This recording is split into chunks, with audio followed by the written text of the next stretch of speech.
ദിവ്യാത്മാക്കൾക്കെല്ലാം വിനീതമായ നമസ്കാരം. ഇന്ദ്രിയങ്ങളിൽ കൂടി ഈ ലോകസുഖങ്ങൾ അനുഭവിക്കണം എന്ന വാഞ്ച മനസ്സ് ഇന്ദ്രിയങ്ങളിൽ കൂടി വന്നപ്പോൾ തുടങ്ങിയതാണ്. എത്ര കണ്ട് വസ്തുക്കളെ സംഭരിക്കുന്നുവോ അത്ര കണ്ട് സുഖം വർദ്ധിക്കും എന്നാണ് നാം ധരിച്ചിരിക്കുന്നത്. അതൊരു ഹരം പോലെ, ഒരു ലഹരി പോലെ വസ്തുക്കൾ മാറി മാറി അനുഭവിക്കുകയും യഥേഷ്ടം അവ സമ്പാദിക്കുകയും ചെയ്യുന്നു. എത്ര സമ്പാദിച്ചാലും മനസ്സാണെങ്കിൽ തൃപ്തിപ്പെടുകയുമില്ല. അത് 10 കെട്ടുകൾ 100 മതി എന്നും ശതമാകിൽ സഹസ്രം മതി എന്നും ഇങ്ങനെ ആ അളവ് മനസ്സ് കൂട്ടിക്കൊണ്ടേയിരിക്കുന്നു. അങ്ങനെ കുറേ കൂട്ടിവെച്ചാൽ മടുക്കുമോ? ഇല്ല, വീണ്ടും വേണം എന്ന അവസ്ഥ തന്നെയാണ്.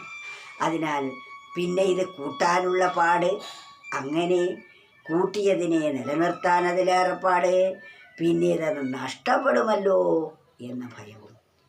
ഇങ്ങനെ ഈ ആഗ്രഹങ്ങൾ വന്ന കാലം മുതൽ നമ്മുടെ മനസ്സ് അതിൻ്റെ നേട്ടത്തിനും നിലനിൽപ്പിനും ആയി അനവരതം പരിശ്രമിച്ചുകൊണ്ടേയിരിക്കുന്നു. അതാണ് പറയുന്നത്, ഭോഗത്തിലെല്ലാം വിരക്തരായാൽ ആത്മബോധം ജനിച്ചെന്നു വ്യക്തം.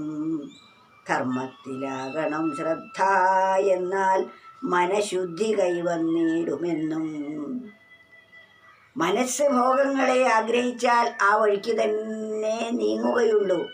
എന്നാൽ ആ ഭോഗങ്ങളിൽ വിരക്തി വരണം. ഇത് എത്ര സമ്പാദിച്ചാലും ഇതിൻ്റെ സ്വഭാവം ഇങ്ങനെയാണ് എന്ന് ബുദ്ധിയുടെ നിയന്ത്രണത്തിലുള്ള മനസ്സിന് ബോധ്യമാകും.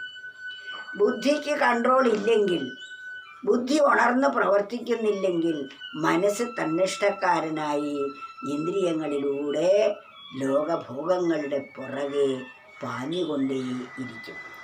മരീചിയിൽ കാണുന്ന, മരുഭൂമിയിൽ കാണുന്ന ജലാശയത്തിലെ ജലത്തിനായി ഓടുന്നത് പോലെയാണ് ഈ ലോകത്തിലെ സുഖങ്ങൾക്ക് വേണ്ടി ഓടിക്കൊണ്ടിരിക്കുന്നത്.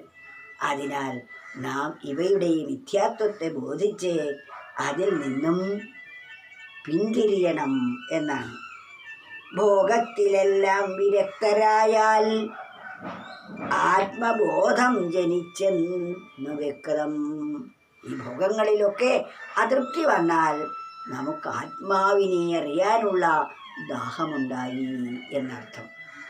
ആത്മബോധം ജനിച്ചെന്നു സാരം. ആത്മബോധം നമുക്കുണ്ടായാൽ ഭോഗങ്ങളിൽ വിരക്തി വരുന്നു. നമുക്ക് ഭോഗങ്ങളിൽ ആസക്തി കൂടിക്കൂടി വരുന്നത് ആത്മബോധത്തിൻ്റെ അഭാവത്താലാണ്. ആത്മബോധം നമ്മളിൽ ഉദയം ചെയ്യാൻ തുടങ്ങിയാൽ ഭോഗവിരക്തി വരാൻ തുടങ്ങും. അതാണ്, ഭോഗത്തിലെല്ലാം വിരക്തരായാൽ ആത്മബോധം ജനിച്ചെന്ന് വ്യക്തം. ധർമ്മത്തിലാകണം ശ്രദ്ധ എന്നാൽ മനഃശുദ്ധി കൈവന്നിടുമെന്നും. ഈ ആത്മബോധം നമ്മളിൽ ഉണ്ടാവണമെങ്കിൽ നമ്മുടെ മനസ്സ് ശുദ്ധമാവണം.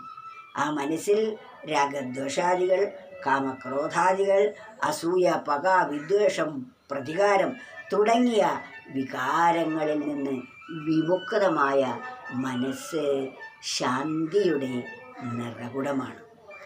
അപ്പോൾ മനസ്സിൽ വന്നു ചേർന്നിരിക്കുന്ന ഇത്തരം മാലിന്യങ്ങൾ നീങ്ങണം. അതാണ് ധർമ്മത്തിലാകണം ശ്രദ്ധ. നമ്മൾ ചെയ്യുന്ന ഓരോ പ്രവൃത്തിയും മറ്റുള്ളവർക്കും തനിക്കും സുഖത്തെ പ്രദാനം ചെയ്യുന്നതാവണം. എൻ്റെ സുഖം മാത്രം നോക്കിയാൽ പോരാ, മറ്റുള്ളവർക്ക് എൻ്റെ സുഖം ഞാൻ ആസ്വദിക്കുമ്പോൾ അത് മറ്റൊരാൾക്ക് ദുഃഖത്തിനായി ഭവിക്കരുത്. അവനവൻ ആത്മസുഖത്തിന് ആചരിക്കുന്നവ അപരന് ദുഃഖത്തിനായി വരരുത് എന്നാണ്. നമ്മൾ സുഖത്തിനായി ചെയ്യുന്ന ഒരു കാര്യവും മറ്റൊരാൾക്ക് ദുഃഖത്തിനായി വരരുത്. അത് നാം പ്രത്യേകം ശ്രദ്ധിക്കണം. അങ്ങനെ വരുമ്പോഴാണ് നമ്മൾ ധർമ്മത്തിലാകണം. അതാണ് ധർമ്മനിഷ്ഠ. മറ്റുള്ളവർക്ക് നമ്മുടെ സുഖം മറ്റുള്ളവർക്ക് ദുഃഖത്തിനായിട്ട് വരരുത്. അങ്ങനെ നാം സുഖിക്കുന്നതാണ് ധർമ്മം എന്ന് പറയുന്നത്. ആ സുഖത്തിനായി നാം എന്തെല്ലാം കർമ്മം ചെയ്യുന്നുവോ ആ കർമ്മങ്ങളൊന്നും തന്നെ അന്യർക്കുപദ്രവം തട്ടാത്ത വിധത്തിലായിരിക്കണം. അതാണ് ധർമ്മത്തിലാകണം ശ്രദ്ധ എന്നാൽ മനഃശുദ്ധി കൈവന്നിടുമെന്നും. ധർമ്മനിഷ്ഠയോടുകൂടി നമ്മൾ ചെയ്യേണ്ടതായ സ്വധർമ്മം കർത്തൃത്വബുദ്ധി കൂടാതെ ഫലേച്ഛയും കൂടാതെ ചെയ്താൽ നമുക്ക് മനഃശുദ്ധി ഉറപ്പാണ്.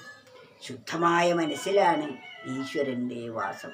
വാൽമീകി മഹർഷിയോട് ശ്രീരാമൻ വനവാസകാലത്ത് സീതാദേവിയോടുകൂടി എനിക്കും സീതയ്ക്കും താമസിക്കാനുള്ള ഒരു ഇടം എവിടെയാണ്, അത് കാട്ടിത്തരൂ മഹർഷിയെ എന്ന് പറഞ്ഞപ്പോൾ വാൽമീകി മഹർഷി ഒരു മന്ദഹാസത്തോടു കൂടി പറയുകയാണ്, രാമ, ഈ 3 ലോകങ്ങളും അങ്ങയുടെ ഉദരത്തിലാണ്. അതുപോലെ ഞങ്ങളെല്ലാവരും അങ്ങയിലാണ്. അങ്ങ് ഞങ്ങളിലും നിറഞ്ഞിരിക്കുന്നു. എല്ലാം അറിയുന്ന സർവജ്ഞനായിരിക്കുന്ന അങ്ങ് ഈ ചോദ്യം ചോദിച്ചാൽ അതിനർത്ഥം എൻ്റെ മനസ്സിൻ്റെ പരിശുദ്ധിയെ ഒന്ന് പരീക്ഷിക്കുകയാണ് അങ്ങ് ചെയ്യുന്നത്. അതിനാൽ അങ്ങയ്ക്ക് വസിക്കാനുള്ള ഒരിടം ഞാൻ പറഞ്ഞു തരാം. കാമക്രോധാദികളില്ലാതെ മതമത്സര്യാദികളില്ലാതെ സർവജീവജാലങ്ങളെയും തന്നെപ്പോലെ സ്നേഹിക്കുന്ന, അതായത് മൈത്രീഭാവം പുലർത്തുന്ന ഒരു മനസ്സ് ആരിലുണ്ടോ അവരുടെ മനസ്സിൽ അങ്ങ് സീതാസമേതനായി വസിക്കൂ എന്ന്. അപ്പം ഈശ്വരൻ വസിക്കേണ്ട സ്ഥലം അല്ലെങ്കിൽ ഈശ്വരൻ വസിക്കുന്ന സ്ഥലം എവിടെയാണ്? ശുദ്ധമായ മനസ്സിൽ. അവിടെയാണ് ഈശ്വരൻ ഇടം കൊടുക്കേണ്ടത്. ഇതം ശരീരം കൗന്ദേയ ക്ഷേത്രമിത്യഭിധീയതേ. ഈ ശരീരം തന്നെയാണ് ക്ഷേത്രം എന്ന് പറയുന്നത്. ഈ ശരീരത്തിനകത്താണ് ഭഗവാൻ ഇരിക്കുന്നത്. അത് നമ്മുടെ മനസ്സിൽ തന്നെയാണ്. ആ മനസ്സിൽ നാം വിദ്വേഷം, പക, അസൂയ മുതലായ ചീഞ്ഞു നാറുന്ന വസ്തുക്കൾ കൊണ്ടുപോയിട്ടാൽ അവിടെ ഈശ്വരന് വസിക്കാൻ പറ്റാതെയാകുന്നു. എന്നാൽ ഇവയെല്ലാം നീക്കം ചെയ്താൽ അവിടെ ഈശ്വരൻ്റെ സാന്നിധ്യം തനിയേ ഉണ്ടാകും. ഈശ്വര സാന്നിധ്യത്തെ അറിയാതാക്കുന്നത് ഈ ദുഷിച്ച മലിനചിന്തകളാണ്. ആ ചിന്തകളെ ഒഴിവാക്കിയാൽ പിന്നെ ശേഷിക്കുന്നത് സർവശക്തനും സർവജ്ഞനും സർവവ്യാപിയുമായിരിക്കുന്ന സർവേശ്വരനാണ്. അതാണ് എല്ലായിടത്തും നിറഞ്ഞിരിക്കുന്നത്. പിന്നെ നാം കാണുന്നതും കേൾക്കുന്നതും രുചിക്കുന്നതും വാസനിക്കുന്നതും എല്ലാം അതിനെ തന്നെയാണ്. അതിൻ്റെ സാന്നിധ്യം ഇല്ലാതെ ഒന്നും തന്നെ ഈ പ്രകൃതിയിൽ ഇല്ല. പ്രകൃതി എന്ന് തന്നെ പ്രകർഷേണ കൃതമായത്, പ്രകർഷേണ നീരാവിയിൽ നിന്നും പ്രകർഷേണ കൃതമായതാണ് ഐസ്. അപ്പോൾ നമുക്കറിയാമല്ലോ എന്താ ഈ പ്രകർഷേണ കൃതമായത് എന്ന്. നീരാവിയിൽ നിന്നും പ്രകർഷേണ കൃതമായതാണ് ഐസ്. അതുപോലെ ആ സർവജ്ഞനായിരിക്കുന്ന ഈശ്വരനിൽ നിന്നും ഉണ്ടായതാണ് പ്രകൃതി. ആ പ്രകൃതിയിൽ നിന്നാണ് ഈ സർവചരാചരങ്ങളും നമ്മളും എല്ലാം ഉണ്ടായിരിക്കുന്നത് എന്ന ബോധം എപ്പോഴും നമുക്കുണ്ടാവണം. ഭോഗത്തിലെല്ലാം വിരക്തരായാൽ ആത്മബോധം ജനിച്ചെന്നു വ്യക്തം.